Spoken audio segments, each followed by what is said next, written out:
Olá, amigos! Sejam todos muito bem-vindos ao canal Luz para a Eternidade. Vou narrar para vocês hoje a história bastante impactante de Simone. Tive medo, pavor, agarrei-me ao meu corpo. Essa história se encontra no livro O que Encontrei no Outro Lado da Vida, da autora Vera Lúcia Marinzec de Carvalho, ditado por espíritos diversos. Se inscrevam no canal Luz para a Eternidade, ative os sininhos das notificações, compartilhem com mais pessoas e deixem aquele famoso like. Muito obrigada. Luz para a Eternidade apresenta doloroso depoimento. Estava desencantada com a vida. Não tinha nenhum problema grave, porém, para mim, viver parecia enfadonho e aborrecido. Era muito mimada por meus pais. Como filha única, tudo faziam para que eu fosse feliz. Mas isso não era suficiente. Planejei com antecedência meu suicídio. Era feia, pelo menos achava-me sem atrativo nenhum. Nasci com uma pequena deficiência motora. Era magra e morena.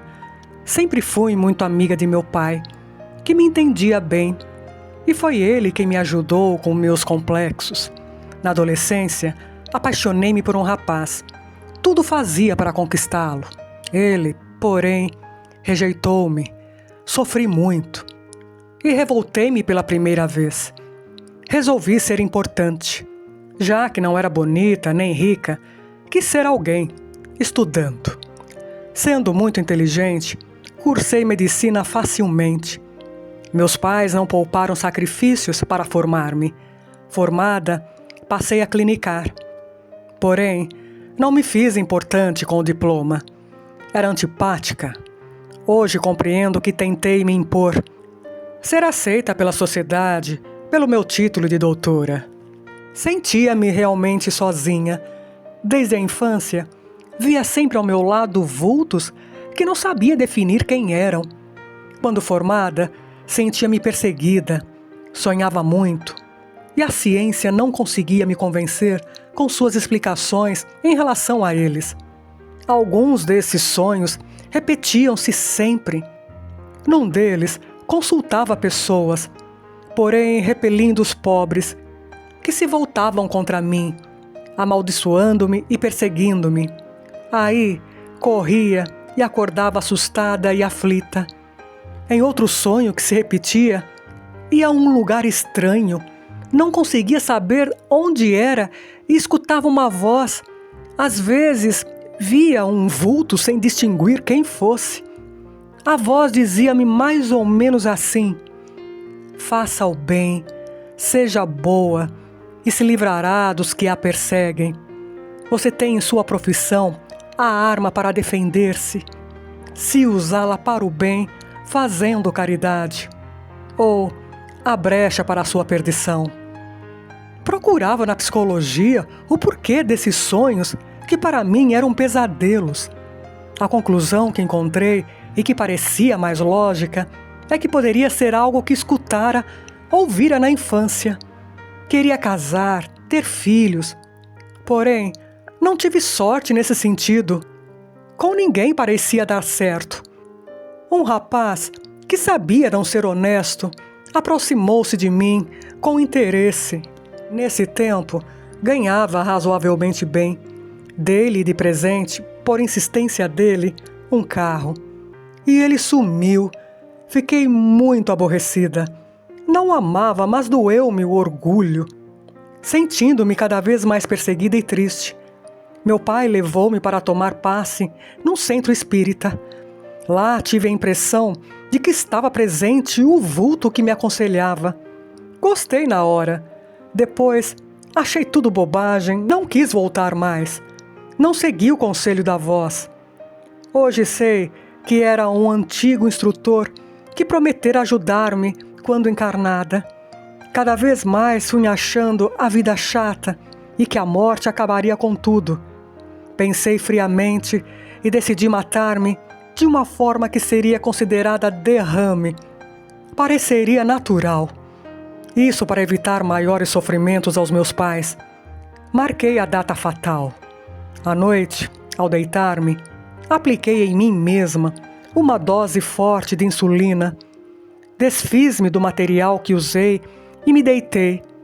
Foi horrível. Comecei a sentir os sintomas esperados. Porém, não julguei que fossem tão dolorosos e aflitivos. Uma estranha agonia tomou conta de mim. Parecia que ia arrebentar. Doía-me o corpo todo. Senti um tremendo mal-estar. A cabeça parecia que explodiria a qualquer momento. Vi, nitidamente, meus perseguidores rodearam-me, riam vitoriosos, dizendo-me horrores. Você agora é nossa. Vem, maldita. Verá que nada acaba com a morte do corpo e que seu inferno se inicia. Agora, como suicida, nem seu protetor poderá ajudá-la. É nossa. Anos esperamos sua vinda e você nos facilitou, matando seu corpo. Gargalhavam, eram horríveis, vingativos. Tive medo, pavor. Agarrei-me ao meu corpo. Desejei ardentemente não morrer. Se eles falavam de um protetor, roguei por ele com toda a força que me restava. Tentei gritar, chamar por socorro, não consegui. Não sabia se meu corpo morrera ou não. Nem calculava o tempo que passara nessa agonia. Meus perseguidores impacientavam-se e, entre insultos, chamavam-me. De repente, vi meus pais aflitos a socorrer-me. Levaram-me ao hospital. Companheiros examinaram-me e medicamentos foram aplicados. Entendi que meu corpo não morrera. A dose não fora suficiente para matar-me. Lesei meu cérebro de modo irreversível. Tornei-me um vegetal. Não me movia, não falava. Escutava sem entender ao certo. Enxergava somente, mas às vezes confundia as imagens. Via sem entender o que eram. Meses fiquei assim. Do hospital fui conduzida para casa. Aí compreendi o quanto fora egoísta e como fizera meus pais sofrerem. Eles amavam-me muito e foi com grande dedicação e carinho que cuidaram de mim. Algo acontecia comigo sem que eu entendesse. Meu corpo estava inerte, o cérebro lesado, porém consegui entender muitos dos acontecimentos que me rodeavam. Hoje sei que entendia pelo espírito. Continuei a ver meus perseguidores. Eles não se apiedaram de meu sofrimento, riam e debochavam do meu estado, como também me falavam de acontecimentos do passado ou de outra encarnação em que os havia prejudicado e exigiam cobrança. Eram 12. Diziam que nem todos os que prejudicara estavam ali. Muitos haviam me perdoado e seguiram seus caminhos. Fizeram-me recordar. Fora um médico inteligente, de muitos conhecimentos, que cobrava a preço de ouro meus serviços. Deixei morrer sem querer atender a muitos pobres, e alguns deles e de seus parentes ali estavam. Usando a profissão, matei 4 pessoas, e de 2 recebi dinheiro para fazê-lo. Um homem que fora amante de uma senhora importante, pagou-me para livrar-se dela. Outra, uma mulher, matei-a a pedido do marido para que ficasse viúvo. E minhas 2 amantes foram mortas para eu ficar livre delas. Não havia dado valor a afetos e deles abusara. Sofri muito quando desencarnei. Socorrido, reencarnei logo após um período de estudos, bem longe e em outro país, num corpo de mulher, e sem a beleza que tivera anteriormente. Mas quem não perdoa, não descansa, sofre e anseia fazer sofrer. Acabaram por achar-me. Entendo agora os conselhos que bondosamente recebi em sonhos. Se fizesse pela medicina nesta vida a reparação do mal que cometera, eles não me poderiam atingir e poderia ajudá-los, fazendo com que me perdoassem, mas nada fiz, ou pouco fiz. Eles, com rancor, tudo fizeram para enfadar-me. Até sugestões deram a meu namorado para que sumisse. Aplaudiram minhas ideias de suicídio, incentivando-me. Porém, não me forçaram e não o poderiam. Suicidar-me ou não, cabia a mim, ao meu livre-arbítrio. Fui responsável por meu ato e sofri muito por isso. Nesse período de inércia, fui tratada com carinho, banhavam-me, alimentavam-me e comecei a fazer fisioterapia para tentar forçar meus movimentos. Não mais vi o vulto, nem ouvi mais os conselhos daqueles que tentaram alertar-me, o protetor, segundo os perseguidores.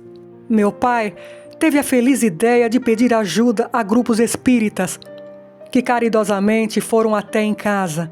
Ao tomar passes, fazia-se um círculo amarelo em minha volta, e as entidades que me perseguiam não conseguiam se aproximar. Nem os ouvia. Foi um alívio. Esse círculo ficava por horas ou dias. Bastava que pensasse algo de ruim, rancor ou revolta, para que ele sumisse. Aos poucos, foram diminuindo os que me perseguiam. Segundo um deles, um que eu assassinara, os bons espíritos estavam convencendo-o a perdoar em troca de socorro. E os desertores, como dizia, estavam indo embora. Duas senhoras bondosas e agradáveis, às quais sou imensamente grata, passaram a visitar-me com frequência. E não só me aplicavam passes, como também falavam para que pudesse ouvir. Aconselhavam-me a orar e a pedir perdão a Deus. Comecei a orar, como diziam, não as preces decoradas, mas as que saíam do coração. Escutava os textos que liam de livros espíritas. Entendia-os pelo espírito, às vezes bem, outras de forma confusa. Arrependi-me sinceramente de meu ato tresloucado. Pedi inúmeras vezes perdão a Deus e aos meus perseguidores, que foram diminuindo até que os 3 últimos, mais rancorosos, perdoaram-me e foram embora. Senti-me definhar. Tinha muitas dores. Uma simples dor de dente ou de barriga incomodava-me muito e eu nem conseguia indicar onde doía. Apesar de muito sofrimento, sentia-me tranquila. Se os espíritos que me perseguiam perdoaram-me, Deus também certamente. Cada vez mais orava e meditava. Um dia, após profunda meditação, ouvi a voz amorosa do protetor. Pedi-lhe perdão. Meu espírito emocionado vibrou de contentamento quando escutei: "Perdoo." Todos a perdoaram. Você também deve perdoar-se. Logo seu corpo morrerá. Esteja em paz. As dores pioraram. Senti enorme fraqueza. Levaram-me para o hospital, onde desencarnei. Nada vi no meu desligamento. Senti-me dormir. Acordei sentindo-me melhor. Pelo menos consegui falar. Fui informada pelas bondosas pessoas que me atendiam que desencarnara e estava numa enfermaria de recuperação. Bom hospital de socorro a suicidas. O tratamento foi longo. Bastava pensar no meu ato para me sentir paralisada. Pacienciosos, os abnegados trabalhadores ajudaram-me. O remorso dói terrivelmente, mas a vida continua. Entristecer-se com os nossos erros não os anula. Assim, resolvi reagir. Melhorei, passei a estudar e a trabalhar em pequenas tarefas, ajudando os mais necessitados. Sinto-me melhor, fortaleço-me. Não reencarnarei logo. Quero preparar-me, porque não será fácil minha vida encarnada. Necessito aprender a dar valor à vida física alheia e à minha própria. No hospital onde fui socorrida, vi e tenho visto muito sofrimento. E quanto sofre o suicida. Na espiritualidade não há cópias. Na morte de suicidas, as dores não são iguais. Interessei-me pelos relatos dos companheiros e indaguei sobre o assunto. Graças a Deus, não desencarnei no momento em que lesei meu corpo e pude ter a ajuda de pessoas boas que me orientaram.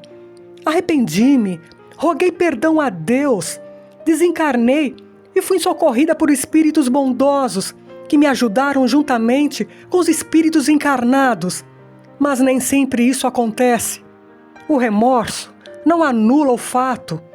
Ter remorso é reconhecer com sinceridade o erro, e se pudesse voltar atrás, não o teria cometido. Pedir perdão é pedir um recomeço. Pedir ajuda é querer socorro. Porém, as consequências do ato estão em nós. Na espiritualidade, não é taxado nem tempo, nem sofrimento para determinado erro. A maioria dos suicidas conscientes não se arrepende de imediato, tornando o seu sofrimento maior. Suicidam-se por estarem satisfeitos, por se sentirem felizes. Passam para a vida espirituais, em nada se modificam, continuam infelizes. Seus problemas não foram resolvidos, foram agravados. Pensam que com seu ato tresloucado, forçarão os outros a lhes fazer a vontade. E isso não ocorre. Então se desesperam. Muitos se perturbam tanto que enlouquecem de dor e desespero. E outros, o ato infeliz fica gravado na mente. Assim, vêm e sentem seu fim. Sem descanso, o fluido vital, cortado bruscamente. Dá-lhes a impressão de estar no corpo de carne. Sentem-se sós, abandonados e com dores terríveis. Alguns ficam no corpo, sentindo os vermes comê-los num desespero alucinante, às vezes por anos, até que pouco ou nada resta do corpo carnal. Como sofrem! Muitos vagam sem consolo, sofrendo dores atrozes nos vales, nas furnas do baixo umbral. Os horrores são tantos que o livro Memórias de um Suicida, psicografado por Ivone Pereira, dá aos encarnados que o leem uma pequena visão, por não ter podido o autor narrar tudo o que viu e sofreu. Eu, sendo perseguida por entidades vingativas, fui inculpada? Sim, sinto-me culpada, arrependida e perdoada. Meu livre-arbítrio foi respeitado. Não houve obsessão. Assediaram-me com sugestões. Tive, como muitos têm, alguém bom ajudando. Atendemos às sugestões de quem queremos, ou dos bons ou dos ignorantes. Mas, se a obsessão for constatada e o obsediado se suicidar, mesmo obsediado, só se suicidará quem se afinar com a ideia. Mas, nesses casos, leva-se em conta a perturbação que tinha no momento. Não se comete injustiça na espiritualidade. Por que alguns suicidas sofrem muito tempo, outros não? Depende muito da pessoa se arrepender com sinceridade e chamar por ajuda. Muitos dos que sofrem por muito tempo não o fazem somente pelo crime do suicídio, mas também por outros erros, por outras más ações. E os que enlouquecem, como irão se arrepender? Esses são observados com carinho pelos socorristas, que quando julgam ser o momento certo, os levam para um socorro. Muitos suicidas têm consciência do seu estado. Socorridos recuperam o raciocínio, podem estudar e outros não. Por quê? Conseguir recuperar o raciocínio depende de muitos fatores, como do tempo que ficou em sofrimento vagando, do remorso, se é destrutivo ou não, porque muitos não querem se perdoar, nem pedir perdão. Realmente, muitos socorridos em hospitais no plano espiritual, tratados com bondade e carinho, não conseguem se recuperar. Só a bênção da reencarnação é o remédio necessário. Por que o modo de sofrer não é igual para todos os suicidas? Nem poderia ser igual. Como já disse, há os suicidas conscientes e que se matam no momento de desespero. Alguns se arrependem logo, outros não. Muitos vêm acompanhados de ações más, outros não. E o modo de sofrer não pode ser igual. Uns ficam no corpo por não ter havido desligamento natural.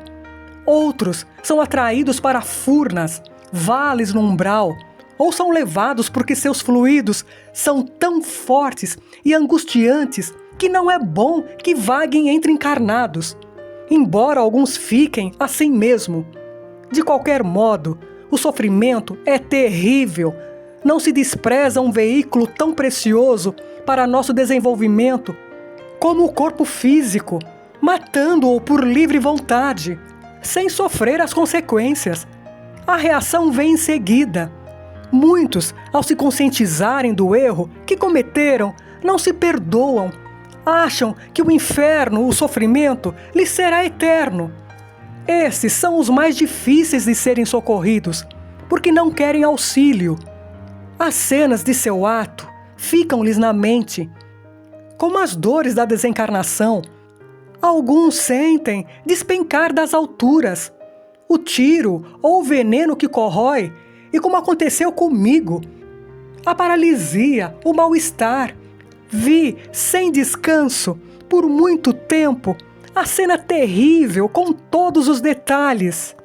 Necessitei de muito tratamento para melhorar. Entendi que foi o remorso que me fazia ver e sentir tudo. Como na espiritualidade não se cobra sofrimento por erro, cada um sofre de um modo. Cada doente toma o remédio de que necessita. Um suicida, ao reencarnar, traz as marcas do seu ato? Depende muito. Os que não conseguem se recuperar, sim. Os outros em grau menor. Acredito que ao destruir o corpo carnal por livre arbítrio, ferimos profundamente o perispírito, que mesmo socorrido, poderá marcar um novo corpo em encarnação futura. Porém, cada caso é estudado com atenção e carinho pelos orientadores que educam os suicidas. É verdade que um suicida trará, nas próximas encarnações, a vontade de suicidar? Eu penso que terei um medo pavoroso de cometer novamente o mesmo erro. Aqui temos estudado muito este ponto para que não pensemos nisso e para que nos fortaleçamos no aprendizado para não cometer o mesmo erro. Mas tenho conhecimento de alguns internos do hospital que já não é a primeira vez que matam seu corpo carnal. Normalmente, quem se suicida é egoísta. Num egoísmo grande, mata seu corpo sem pensar se isso causará ou não sofrimento aos entes queridos. Normalmente, quer que a vida encarnada lhe seja favorável, quer que as pessoas que o cercam lhes façam à vontade. Tal não ocorrendo, não quer viver. É preciso lutar e vencer o egoísmo. Aprender a aceitar as lições de dores da vida encarnada e os sentimentos, o modo de ser dos que nos cercam. O suicida, ao reencarnar, tem que vencer todas as tendências que o levarão a ter ideias de suicídio, porque novamente encarnado enfrentará problemas e terá de superá-los. Meu objetivo nestas perguntas e respostas foi o de orientar. São indagações que fiz a instrutores e o que sempre escuto entre os companheiros. Como também contar minha triste história de uma desertora que, pela bondade de muitos, se recuperou. Afirmo isso para não repetir o mesmo erro e, se possível, evitar que outras pessoas errem. Porque, a meu ver, não existe dor maior que a sentida pelo suicida. Nenhum motivo justifica tal ato, cujo sofrimento parece eterno e infindável, e só com a bênção da reencarnação podemos esquecer nosso erro, ter a paz e força para recomeçar. Agradeço a todos os que me ajudaram, ao Pai misericordioso pela infinita bondade e o amor dando sempre aos seus filhos a oportunidade do recomeço. Que Deus seja louvado. Também louvo as pessoas encarnadas e desencarnadas que não desprezam os suicidas, mas os orientam. Não os criticam, nem os condenam, ajudam. Felizes os que voltam ao plano espiritual acompanhados de boas ações e no tempo previsto. Assinado Simone. Muito obrigada. Meus amigos, vou descrever aqui o que eu penso a respeito do suicídio, que acabei de narrar para vocês a história de Simone. Para mim, o suicídio é um grave pecado contra Deus. O suicídio é assassinato. É sempre errado. É um gravíssimo pecado contra Deus. Deus é amor supremo, inteligência suprema. A decisão de viver ou morrer pertence a Ele. A única situação que Deus não nos perdoa é tirarmos a nossa vida. Deus nos deu a vida e não a morte. Gratidão por vocês assistirem o vídeo. E para que o canal cresça, peço que se inscrevam, compartilhem com mais pessoas e deixem um like. Muita gratidão.